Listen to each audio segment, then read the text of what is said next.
Welcome back, everybody, to another episode of Too Much Popcorn, the movie review podcast where Jimmy and I watch a movie and then we sit down and we talk about it. We talk about the things we liked and the things we didn't like about it, the highs and the lows, and ultimately we try to come to a decision independently of each other on whether we'd recommend it to people and whether they should watch it. And this week, is it independent though? Well, we watched the movie together. I would say, well, it is independent because I come up with my opinion, you come up with your opinion, and then we both give our opinions to each other. So, gosh, we got to think of a faster way to get this idea across to people. I know. We're a minute in, and they're like, I'm so bored and already. They're like, I'm not even sure if these are two different people with independent thought. Yeah. Are they gaslighting us? They haven't even talked about what movie they watched this week. Wouldn't that be wild if it was just me and then me pitching my voice in some way to sound like a different person and then pretending I had a different opinion than my own opinion? Yes, that would be weird and totally not what happens. Oh, I fucked up the timing on that one.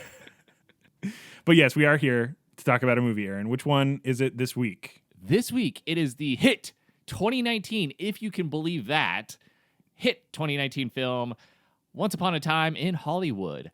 Now, I thought for film. sure this was a 1969 movie.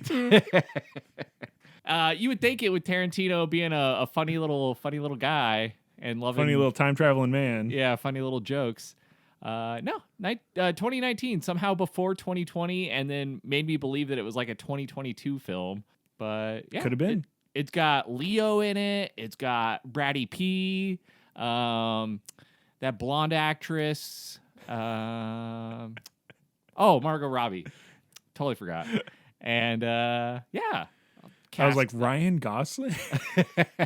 No, he was actually in that other 1969 seminal piece, Good The Guys. Notebook. Yeah. Yeah. Oh, right. Good Guys. Yeah. Yes. Which this movie did actually remind me a lot of in a lot of ways. They had a buddy cop sort of vibe to them. Yeah. Yeah. Like that one is definitely like a 1969 pulp detective movie, but this has like the same hits, and it's possibly just because they're both set in the same era and have the same like ring-a-ding-ding digs to them, and all the same set pieces and bell-bottom ass pants. Yeah, wild fucking. Who the fuck was dressing in the 70s and was like, I look hip? Everyone. Literally everyone. They looked in the mirror and they said, ha ha, this is how I'm going to leave the house today. Yeah. Imagine your parents. This is how they felt. I know.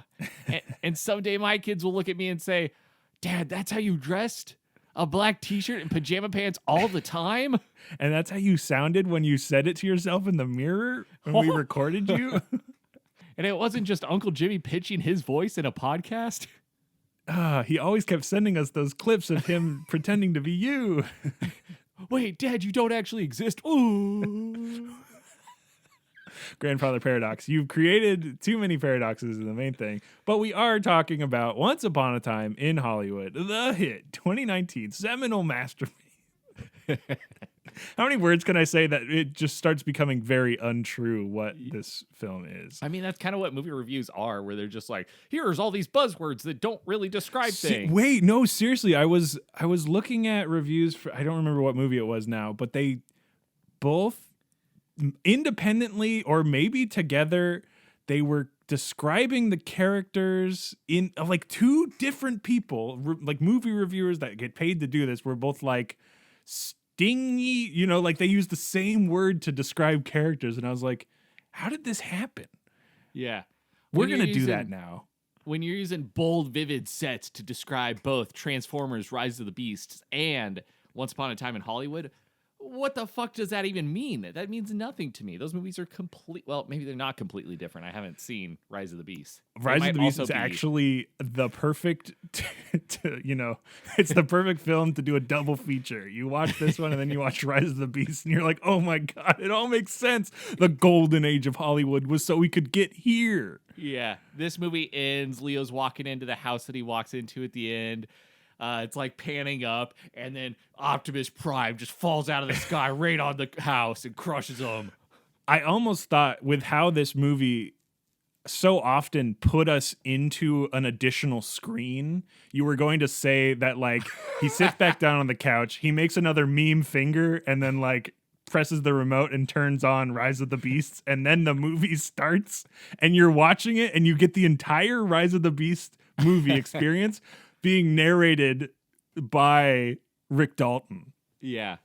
Dude. I would pay to see that. I wouldn't be surprised. There were so many times in this movie that it did what other movies often are like scared to do, which is like characters are watching TV and like sometimes you'll get a little clip of what they're watching. Sometimes you'll watch it over the shoulder. This was like, hey, I just pointed a camera at the TV and played it. And there's literally a scene where Brad Pitt and Leo, they're watching TV. It is just the TV playing, and they're doing like audio commentary in the background, and it's like, this is fucking wild. Yeah. The craziest thing happened while Aaron and I were watching this movie is we continually, I think we're like looking at each other as sort of like do you know what's happening in this movie right now? And it's like, well, we kind of have an idea of what's going on in this movie right now. It's like, okay, we've established quite a few characters. We keep sort of building up the repertoire here. Okay, Margot's here. We've got Speed Racer over in the corner. He's doing his own thing. And okay, Roman Polanski, not actually. Yeah, it's like Pacino shows up and like all this stuff is going on. Same guy, actually. They're the same man. Heat is actually a one-man show of De Niro playing. Okay. But yes, is it what movies are scared of? I don't know. Are they rightfully scared of what Tarantino did in this movie? I think yes, you could fully try this and it completely fail. But if you are pulling it off, and by it, I mean taking a character to the movies and turning the camera away from a beautiful thing that I see in a lot of movies is they'll show an appreciation for the theater, right? You get the seats, you get the projector doing its fucking light dance over the audience. And all those shots are always evocative of just like, the theater, a good sit down there. You have the camera fully 180. Boop, nope. Margot Robbie is watching a movie in the movie. Leo and Brad Pitt are watching TV in the movie. All of the people at the previous horse ranch are watching TV, and the shot of them is completely static. You get, as soon as Brad Pitt enters the house, you get some other different things going on, but you are like stuck up in this sort of camera situation where you're like, okay, you guys are just watching TV, and it's like, this is what Americans do now. And you're like, okay, anything else? And they're like, mm-mm. Yeah, it did a really good job of showing like what a hold television had on America in the late 60s and like how it became another family member in a lot of ways. Yeah, it was TV time. So I fucked his brains out so that I could have TV time with him later. And so it begs the question, like, is Tarantino similar to Wes Anderson? I feel like I relate so many movie directors to Wes Anderson. Yes. Because I also related Michael Bay to Wes Anderson. You sure did. But is Tarantino also like Wes Anderson, where Wes Anderson has his charm and his vibe to him that just would not work for any other director, any other movie, but for some reason you go to see these movies and like you're just in the headspace of like, all right, I'm seeing a Tarantino, whatever happens. Because, like, folks, I'm not gonna sugarcoat it. There's at least an hour and a half of the movie that is just, I don't even know how to describe. It's vibes. It's not character building. It's somewhat world building. It is. But it's like It's both. it is purely, and similar to a lot of other Tarantino movies, it is an hour and a half of characters talking. Look at Inglourious Bastards.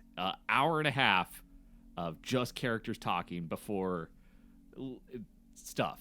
Well, even in this movie, I think there is a lot of pregnant pauses, a lot of not dead air, but a lot of space between things happening. There's that one key sequence I really enjoyed where Brad Pitt's bombing down the freeway and we don't really know where he's going. We don't really know who this character is at this point. We know he's got Dalton Leo's car and he's a friendly enough guy. He's a stuntman. It's like there isn't even a lot to infer. You just sort of get to go along in the car with this character. And like you were saying, it's like an hour and a half of what feels like where a lot of movies are like, well, we have an hour and a half to do. We have to do all the things that people expect in a movie.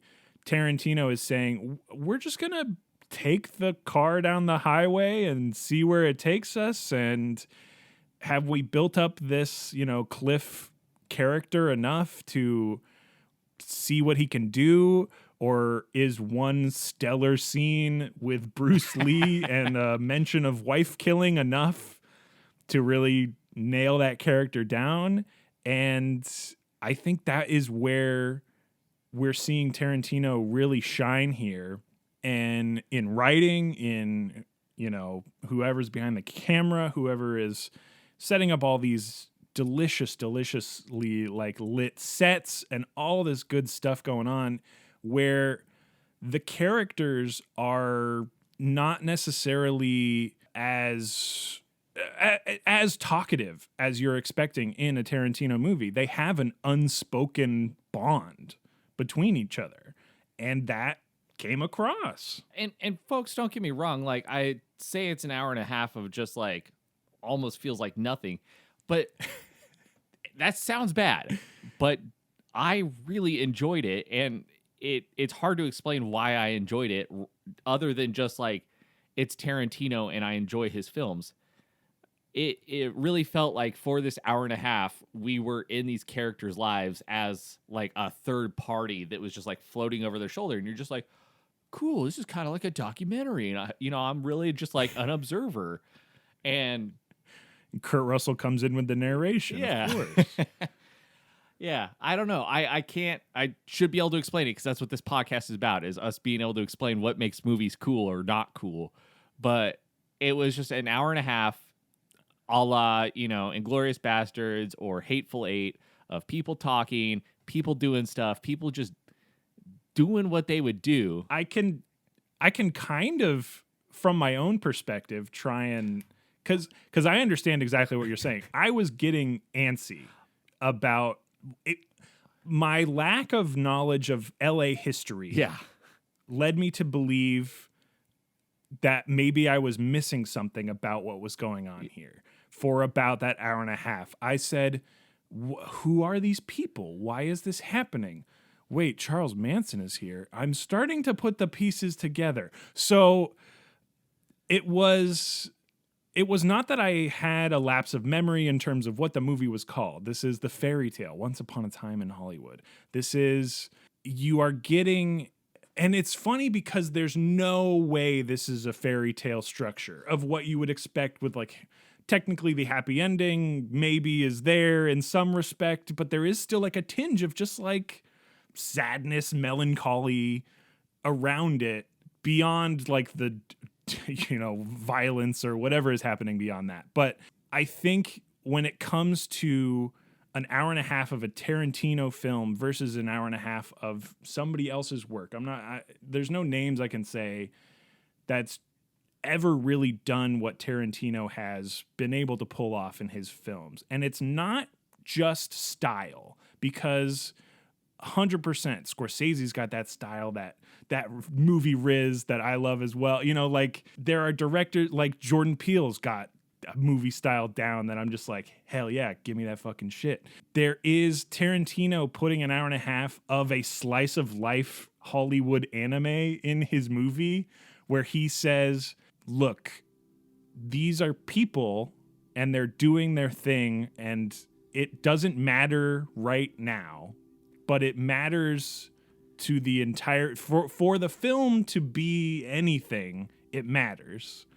And it is still something that is hard to describe because, you know, there's only so many elements that you can put into a film that make it differentiate itself from anything else. You're always like, we've got writers, we've got actors, we've got cinematographers, we've got people lighting it, we've got people set dressing it, we've got all this stuff. And it's like every movie has that to a degree. Why does a Tarantino movie with his name on it, with his spin on it, feel different?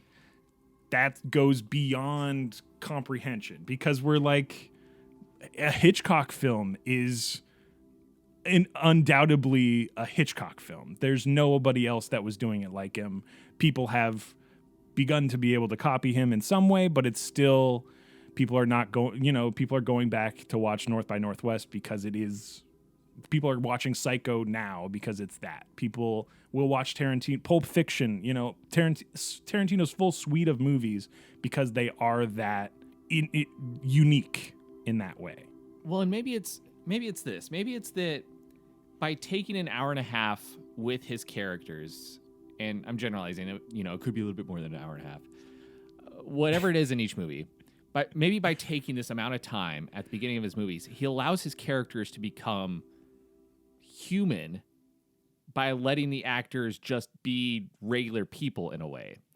Whereas when you look at like a lot of other movies, they have to like establish their character and have their character act in a certain way because that's what the character does. Yeah. Okay, this character is drinking this because that's his character, like that's his thing. He's Right. always drinking that. He loves Monster Energy. Or he said this and he said that because he's always doing this. He walks in this certain way because he's always doing this, and we have to establish it in 15 minutes. And it's going to be his defining thing for the rest of the movie. But by taking an hour and a half to just follow these people, you pick up on the little things as if you were just like sitting down in a mall watching people. When you're sitting down watching people, you don't see somebody chug a Monster and go like, oh yeah, Monster Energy. This is what fuels me to get through my day. I do this every day on the hour. I drink 6 Monster Energies every day. One of the things, this is such a weird detail that stood out to me, but in that scene where Brad Pitt is waiting to possibly, do a stunt, and he's waiting there listening to Bruce Lee, he's sitting there just drinking a little carton of milk. Yes, the little carnation milk. And I was just like, why that? But like, it didn't need to be answered, but it like set up perfectly that like maybe he was walking by Crafty and saw it and just like picked it up and was like, this is what I need to get through the day. Yes. And it's those type of things that, that doesn't need to be explained. That's not his character. He's not the milk guy. That's not his defining trait. But he's just a guy who's living in this world, and that was something else that was living in this world until it was impacted by him. And so with all of this coming together, you have all of these characters just acting like people, and it builds a very real world. It's little idiosyncrasies that don't build up in any way. There's the one I'm thinking of that was so obvious to me in that it was annoying was Danton was like coughing all the fucking time as he was getting, but it wasn't all the time. It was that one day he was on set getting the mustache and everything, and he's talking to the young actor girl, and it was, his character didn't cough all the time. He just was having a bad cough day. He had some phlegm in there. There was plenty of things that are happening in there that are weird and different and human to the point where you go, he's just coughing today. I don't know. He just needed a lozenge and he didn't think to ask for one. And that was what happened that day. And yeah, the milk carton's a great example. Even the example of getting to the flashback for Bruce Lee is Brad Pitt's character just like reminiscing on a rooftop. Yeah, something that Leo said to him That's it. like triggered that memory as it would with a normal person. That's it. And the movie shows it for like way longer than you would expect a flashback, and then also a flashback to go further secondary into another flashback. But that's how memory works too. You'll have memories smash into each other and you're like, wait, what was I thinking about? Okay, right, yeah, I was fighting Bruce Lee. No, that wasn't it. I was doing something else. Yeah, it's so funny to have those just like quirks and not it be the main thing. It's just what happens. Well, also in that same scene where he's talking to the girl while he's, waiting for his part, he was saying a line and he was supposed to be like stumbling over his words that he was delivering, like just that's what the scene was. But I noticed he like messed up a word as he was delivering it in a way that didn't seem like it was part of the act. It seemed like Leo legitimately like messed up that line. And like that caused him to like mess up the stuttering in the next part. And like it like stood out. It could have been Leo's great fucking acting because that's just who he is. I think Leo kind of killed it in this movie, just saying. It could have been that, or it could have just been like me just looking too deep into this movie. I don't know. But it was one of those things where it was like, that felt so human, because in movies, when people are stuttering and they're thinking about what they're going to be saying, they already know what they're going to be saying. That's just how the fucking script's right there. The script says you. Yeah, but and you're like reading it. You. There's a 7 U's. Okay, they know what comes after you. Whereas this was like the first time where I was like, yo, that was like actually listening to a person talk, where they didn't know what the next word was going to be before they said it. Yeah, dude. Also, just again, a little idiosyncrasy there is him recording his own backing track for his lines was just a little goofy little thing that Dalton was doing, and it just adds a little charm to it because you're like, what a doof. Yeah. Just get somebody else to do it. But it's like, he's small time now, right? Maybe he had somebody do it for him before, but it's on his little talkback recorder. So let's talk about that other scene that like stood out to us. That was when he's talking to Timmy Ollie, and there's those like weird cuts in there. Was that the internet, or it happened for both of us though? Yeah. Was there some edit in there that got taken out? Was there like, I don't know. It was very disjointed, and at this point it was to put us, like set us on edge. Yeah. Like, we don't like Timothy Olyphant, right?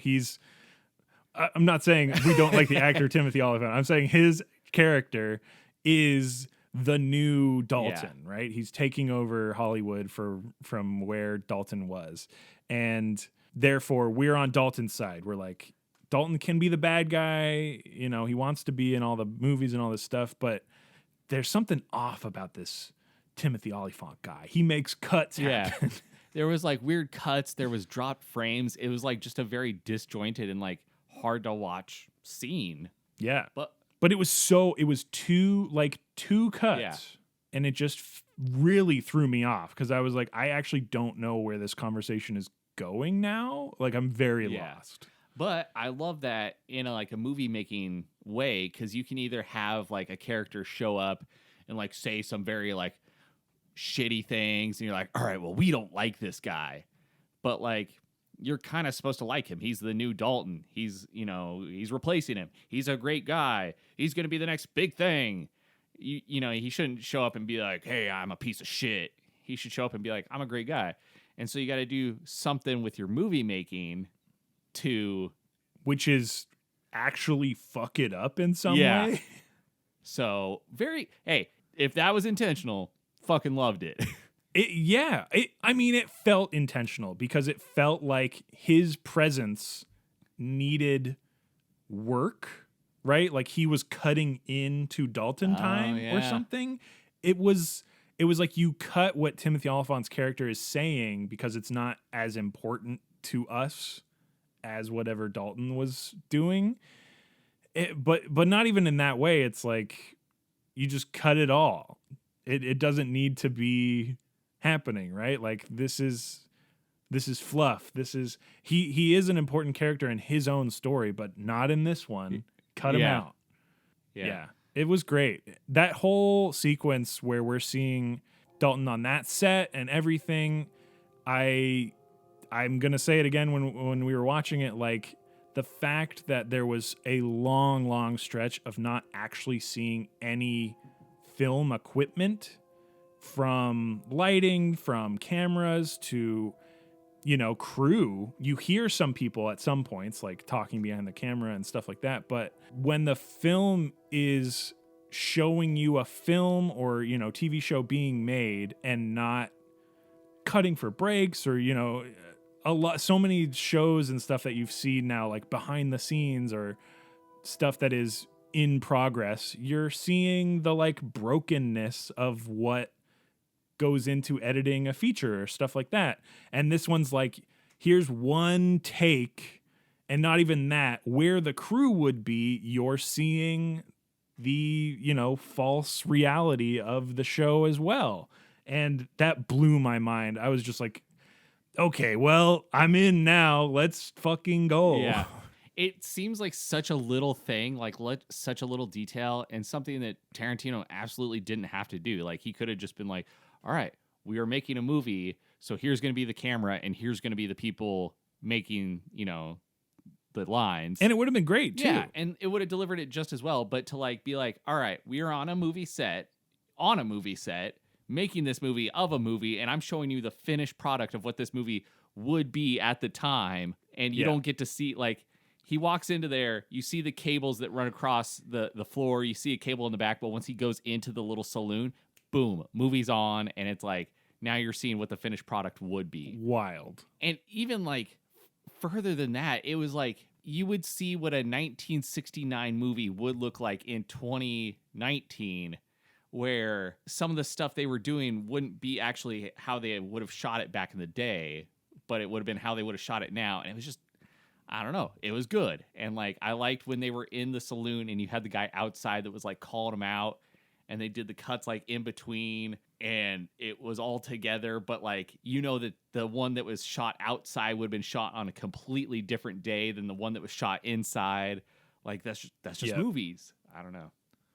Well, they even tell you, because there's that one where, he does like the Hamlet thing, and the director's like, all right, on to the next scene. And it's like totally something different. And you're like, that's probably the outer scene or just something totally unrelated. Who could even say?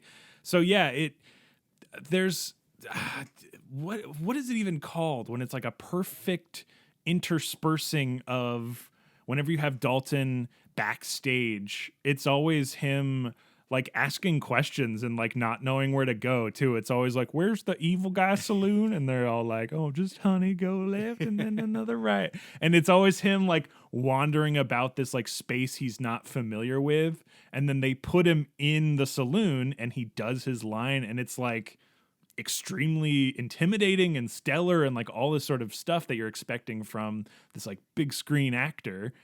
But then you put him behind the scenes and he's like, I'm fucking drinking. And, you put him in his trailer and he's even like more detached from like reality that you're expecting. He's just like completely breaking down. And there's like levels to the presentation that he is giving you. And we get to see all of it. And he presents a facet of that inner part of himself to Brad Pitt's character. And that's why that relationship works, is because like the car is like an extension of that inner self. And yeah, it's like there's those many wordless things, and there's the sort of like homophobic sort of like don't cry on me, like all this stuff is like going on behind the scenes, but he's sharing it directly, like man to man, with Brad Pitt's character Cliff. And it's really powerful stuff. I really liked it a lot. Yeah. It was very much like the movie making aspect of them being, in these movies was breaking the fourth wall in a way that was like Tarantino being like, all right, now we're within that fourth wall. Now we're outside that fourth wall. Oh, now we're back in. Oh, now we're outside it again. But then there's a larger room that we're in, and he never breaks that fourth wall. It's just the inner fourth wall. So Yeah. Thank God, never in the movie the camera fully turns 180 and you see fucking Yeah. Quentin with his feet out somewhere. I would rolling a scream. big roller that gets the film turning. Yeah, he's doing it on film. You know he is. He can't shoot digital. It Ugh, kills him. It's not what inside, movies are so. about. You gotta have the smell. No, it's about of film. this. It's about film. Literally film. If it's not on film, it's not a film. Speaking of film, speaking of stuff, you know what buys films? Money. You know what needs money? Us. Yeah. Ad break? Ad break. Ad break.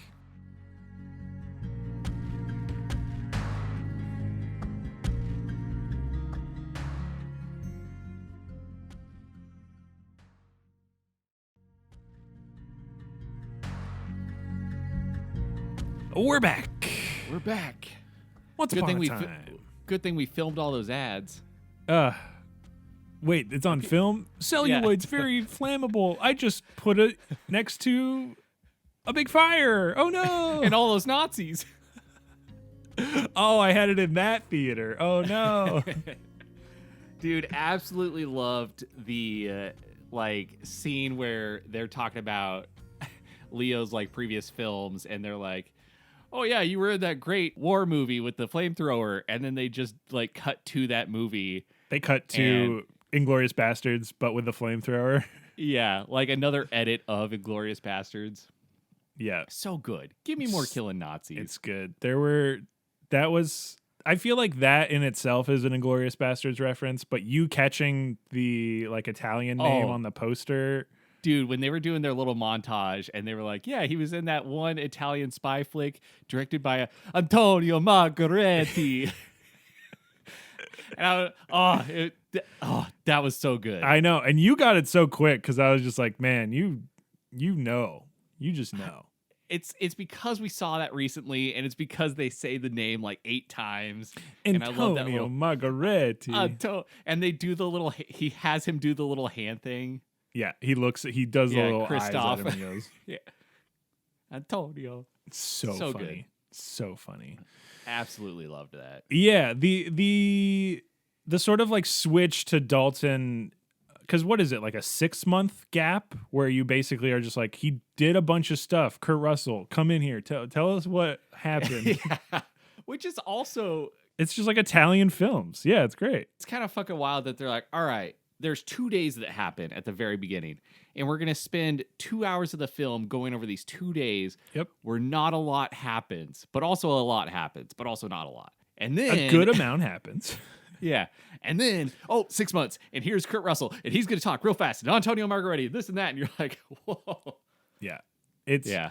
it's one of those perfect sort of like, this is the point in the movie where you get a black screen so that you can go get some popcorn and really kick it into high gear now, because we are ready and raring to go for that 6-month leap to really take us somewhere. And it's not that we weren't going anywhere, but now we're here. Like, you're in it. Well- We've established everything we needed to now, and the 6 months pass, and it's time. And like, of course, we knew it was gonna go somewhere. Like, I went into this movie again knowing very little about it. Nothing. Yeah. But we knew it was going to go somewhere because Tarantino, and we also knew it was going to go somewhere because they get to that scene where they go to the ranch. And when they get to the ranch, you're Oh like, my all right, God. this movie is absolutely going to go somewhere. I don't know where, but this Could is the never most, have guessed. yeah, this is the most high stress situation. Oh my God. It's so, yeah, we definitely have to talk about the ranch scene. Just at what point do we figure out how he captures that just unsettling vibe? There's definitely a soundtrack element, because there was that like deep like cello sting or something that was happening, and that was like disturbing. Just kept happening, and you're like, well, why is that happening? And you know that Brad Pitt's character can handle himself, and he has this air of just sort of like don't give a shit energy that I think Brad Pitt is taking into all of his characters now at this point. And I'm okay with that. I'm all for it. I'm accepting of this. But it's the air of this character where you haven't seen him really do anything of note. It's like he kind of fucked up Well, he Bruce beat Lee a up little Bruce bit. Lee. Yeah. He, maybe he killed his wife. We don't know. He probably killed his wife. But you're seeing this character for the first time enter a situation that is not chill. And this is a chill guy that just wants the cool vibes and to be chill. And his reaction, that's the funny thing, is like his reaction while watching TV is like the perfect, like friendly banter. It's like this additional thing to his character where like he has a funny laugh. He just sort of does like a wheeze laugh at some point. It's great. They compliment each other on like, stunts and like pictures and all this stuff. And he's at the ranch and he feels like this same character you're familiar with, but he's in this situation where suddenly there are like 50 new characters on screen. Yeah.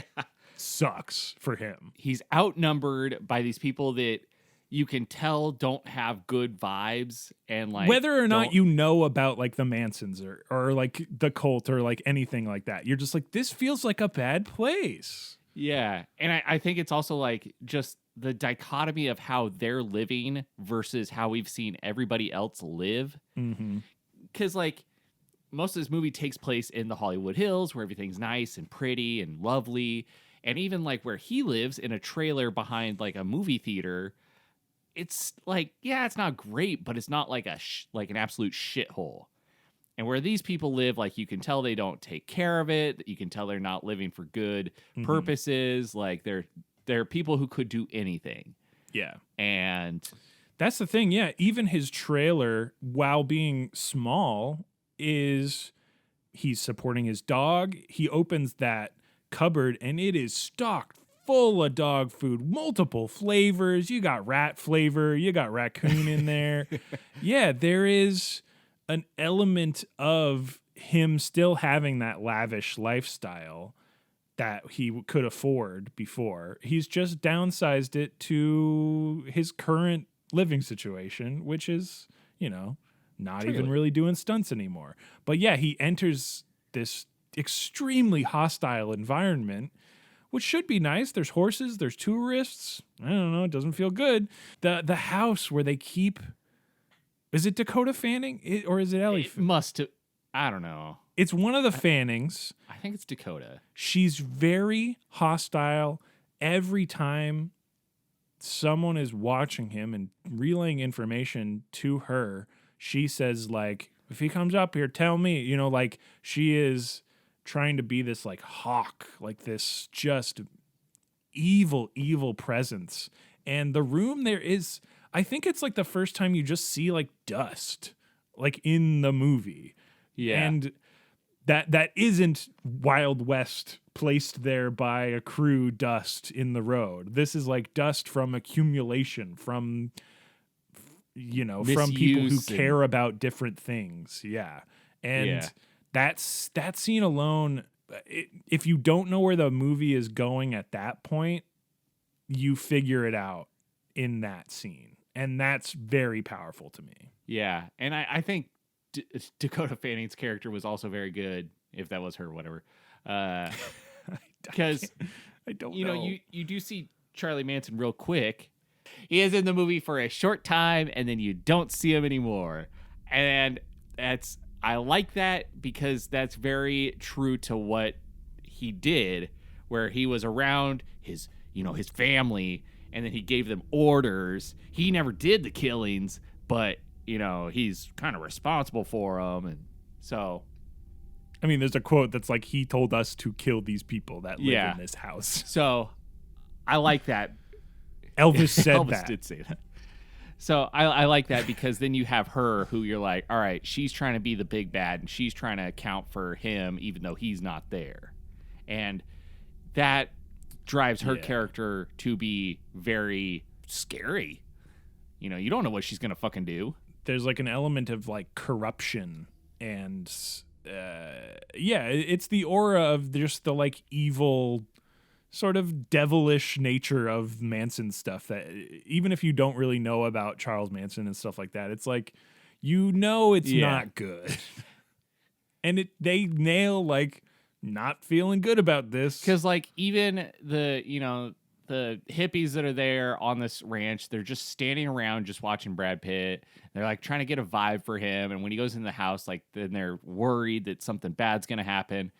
So they're all just standing there watching, and it just feels bad. It's a bad feel. And it reminded me a lot of the beginning of Inglourious Bastards, where you got Christoph Waltz doing his little interrogation. Oh, yeah. And you're like, all right, this is an interrogation, which is already scary enough, but I'm also just getting a bad feel. And especially when it starts getting to the end of that interrogation, you start getting that same like feeling in the pit of your stomach of like, all right, something bad is going to happen. Dude, it reminds me of that scene in Zodiac where like he goes into the house, I think just in the basement. Yeah.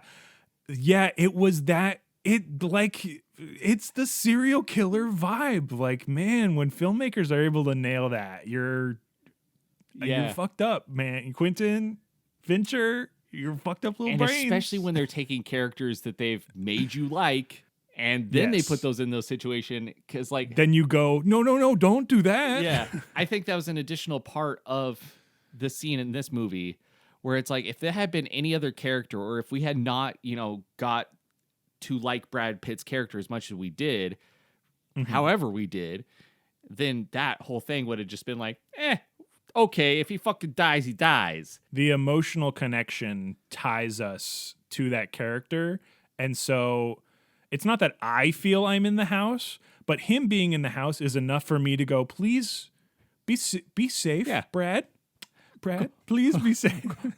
Just go. Get out, Brad. So yeah, and to follow that up, there's his car gets damaged in some way, and he has to get it. Like, there's a time limit set on like Tex is gonna come back and kill you, and you're like, Brad Pitt better leave. Yeah, you see it's damaged, and you're like, just leave, just fucking, I don't fucking care now. Just get go. out. Flat tire, get out of there. You can make it. Yeah, and then he causes trouble, and you're like, no, that's the worst thing you could be doing. You just don't know. Incredible. That scene, I mean, that whole sequence is incredible. And the small little, or rather big detail of him going in the house, everyone's sort of like booing at him after. But before that, they're all standing outside. He enters. He leaves single person outside. Yeah. It's so creepy, dude. Yeah. Where did they go? Why? I mean, they went into their like little houses and you could see it, but it was a large group of people amassed. Yeah.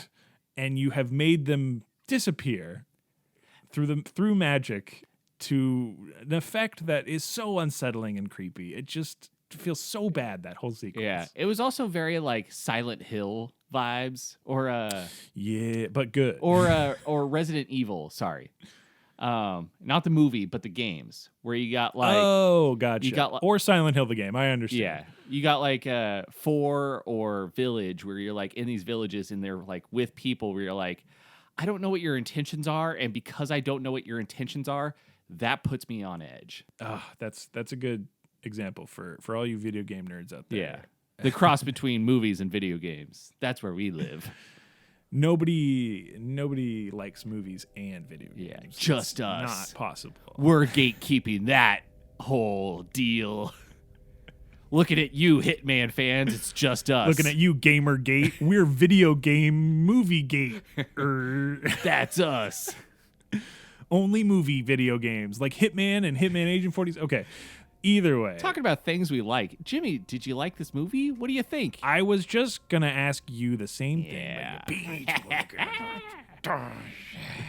This is the point of the episode where Aaron asked me, did you like it? Would you recommend it to people? The main thing that we're trying to figure out how to say that we get to this point in the beginning. And it's still hard. Yeah. I don't know We'll figure it out. Either way, did I like it? Would I recommend it? Yes, I liked this movie. Would I recommend a watch? It is a watch for me, Aaron. Not only is this the feeling of a quintessential Tarantino movie, this is a return to a sort of Pulp Fiction vibe. I think Tarantino he's been in the Western, he's been in the historical fiction era for a little bit. Django Unchained, that didn't happen. Be dope if it did. But he's establishing this alternate reality where maybe Hitler was killed in a extremely cool way. And yeah, I definitely recommend this film. I'm not going to spoil the ending, and that's why, because I want you to see it after listening to this or before listening to this. I don't know what you do with this knowledge that you are. Knowledge, is it even? I don't know. Information that we provide while listening to this podcast. So it's a watch from me. I really liked this movie. It tricked me into liking it because, again, I was antsy right at that halfway point, an hour and a half in. I thought, now this has been a whole movie length, and don't get me wrong, I love slice of life shit, but what's going on here? And then I was like, oh, I get it. Yeah. So that's what I'm saying. Aaron, what do you think? Is it a watch or a not watch for you? Come on, folks. You already know what I'm going to say. It's a watch. I liked it, and it's a watch. Love me some Tarantino, especially his more recent stuff. I think his craft has been seriously honed over the past couple years. I don't know how he does it. You know, You don't like Dusk Till Dawn? Well, it's a movie. He wrote that one. Actually, I do like that one. Oh, he does star in that one. No, but like I've gone on record as saying like Pulp Fiction, don't really like that one. Yeah, I know that's a hot boy, that's a hot take. It's like the coldest hot take of all time because that movie is old. Yeah. And now everybody's like, actually, Clone Wars is better than Pulp Fiction. Yeah, so get on those message boards. Tell me why I'm wrong about Pulp Fiction. I know it's a good movie. I just didn't really like it. Message boards. This movie had a lot of vibes that were similar to Pulp Fiction, but I thought hit a lot better. The scene with the house that we were just talking about reminded me a lot of the scene with the Gimp in Pulp Fiction, where you're like going down to the basement and you're like, oh, something is wrong. Yeah. But I think he's just honed his craft over the years, and he's gotten so very good at making movies, and especially so very good at making movies that I will like. I don't know how he's doing it. Directors are out there, they're busting out movies to help them hone their craft, and he's like, yeah, I'll put out one, and it's going to be better than the last one. I don't know how I've been getting any practice, but it's good. And so that is the thing that will continue to confound me is, again, there's only so many elements you can put into a film. How do you nail so many of them as Tarantino in just a way that you're doing it? I don't know. Yeah. It's engaging. It's fun. It's funny. It's emotionally invested. Like, I'm emotionally invested in these characters. Dude, greatly enjoyed my time. I enjoyed my stay. Thanks. Even you just saying that it was funny is like huge, because we've gotten to a point with movies where every character has to be, he's got to be the funny guy. He's got to get his little comedy out to like be relatable. And you know, nobody in this movie was that character, but there were still jokes and laughs that I was enjoying. You missed the Rob Schneider cut where like Rob Schneider's in the movie and he's just like, I poop my pants. And you're like, oh. It's just a whole different, it's like a whole hour and a half more of the movie, but Rob Schneider's in like every scene. Is that the Snyder cut that everybody was asking for? The Schneider cut. Justice League. The Schneider cut. I super poop my pants. Oh, guys, I don't know, Rob, you did it. What is that what he said? You can do it. Yeah. You can do it. That's what he says. Getting back to it. Loved. So I did. I loved the writing in this. I loved the characters. I loved the movie making aspect of it, where like they're literally making movies. And then I love the larger movie making aspect of like they made a really good movie with movie principles. Oh, dude, they did some chiaroscuro angles in there that were just chef's kiss. Oh, baby. Yeah. A little Dutch angle in there. Oh, and I didn't mention it because I was thinking about mentioning it now. The lighting at times, they were at that Playboy Mansion pool party. It was lit beautifully. And it was lit very good lighting. so beautifully that it didn't detract from what was going on. And furthermore, hectic. We could tell a hectic scene. Yeah, but we could always tell that Margot Robbie was supposed to be the center of attention in there, because no matter how things were like lit with these beautiful, pretty colors, her bright yellow outfit was still just eye-popping. And you were like, oh, there she is, and my attention is drawn to her. She's what I need to pay attention to. That scene was interesting to me because it entered, and I almost thought her outfit was like a bright white, just because it felt like it was so high in like brilliance, right? Where I was like, wow, that is like one of the brightest colors I've ever seen. And then the lights dim and it's this like harsh red, and she's wearing yellow now. And I'm like, wait, what? Was it always this? And it blew my mind a little bit. Yeah, but it was consistently and incredibly well lit. It goes back to when they're filming the Western stuff, and you're not seeing any of the lighting, but it is the most well-lit shots, interior, exterior, anything you're seeing is, again, this fantastic culmination of what light does in a camera. They get it. And Tarantino knows how to get people who like light films the way he wants films lit. It's great. Yeah. Not that he's hiring every person making every decision, but when you're the director, right, it's like your job to make sure the people that are beside you know what you want and your vision and all that sort of stuff, and continues to nail it.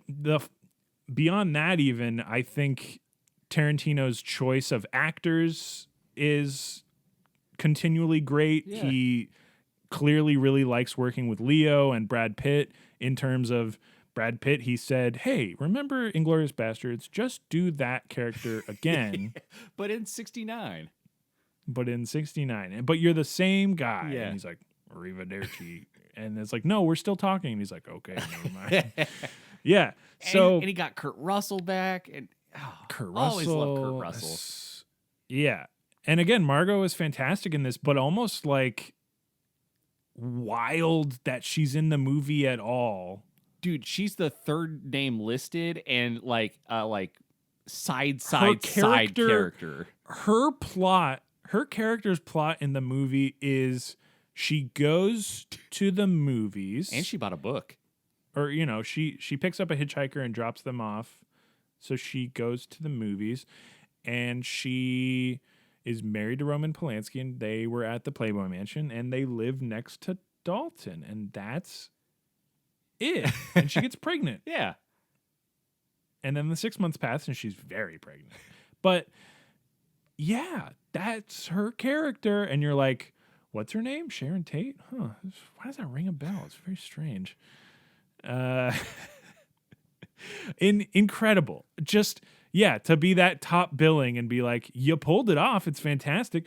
The scene where she introduces herself in front of the movie theater to like the ticket holder and that stuff is so sweet. So also has that tinge of melancholy, and you know, no one will recognize you if you're not standing next to the movie poster, and that's deeply, deeply sad. So, dude, if Margot Robbie came up to me at my job and was like, "Can I get in for free? I'm Margot Robbie," I'd be like, "Who? No." Stand next to the Barbie poster. Yeah. The girl from that one where you got hunted by the rich family, and she'd be like, "No, that's that other blonde girl on the back." Who? The one from Sex Education? No, she was also in the Barbie movie. Oh God, John Cena? You're Dua Lipa? Oh my God, get in here. Get in. Ryan Gosling, I love you. That would be so cruel, and you would never treat Margot Robbie like that. Do not lie. If she would have to say her name, and I would still not believe it's her. and she'd go like Margot Robbie, and you'd be like, "You're Australian. What's up with your accent?" Yeah. But yeah, that's the podcast, right? That's the podcast. We did it. We did the both- thing that we said we were going to do at the beginning that took a minute to introduce. And that thing is, we say whether you want to watch or not watch movies, or whether we want you. Oh shit! I Oh, fucked it up. We say in tandem with one in unison opinion whether we want you to watch a movie or not. Right. Yeah. Which we've done. And this day we have gained consensus. Both Aaron and I independently have chosen that you should blah, blah, blah, blah, watch the movie. Watch the movie. Go watch it. So thank you so much. Go watch it. It's on streaming right now as this podcast comes out. Will it be later? Who could say? It'll probably be on Paramount Plus. It'll probably be on your local Blu-ray, but don't find it at Best Buy because they're getting rid of physical inventory. Either way, thank you so much for listening to Too Much Popcorn. That is the show where Aaron and I eat a bunch of popcorn, get really sick, and then talk about movies. And as we're recovering from our sort of popcorn-induced stomach aches. So thank you so much for listening to that. That is going to do it for this week. Once again, if you've made it this far, we would love to know what you think of the show. Leave us a review or a rating wherever you're listening, or even a comment on YouTube or wherever. We're still pushing for Spotify at this point. Give us a follow on there. Give us a rating on there. The most important thing is for those just right now as we still stumble through how to even get an ad at all.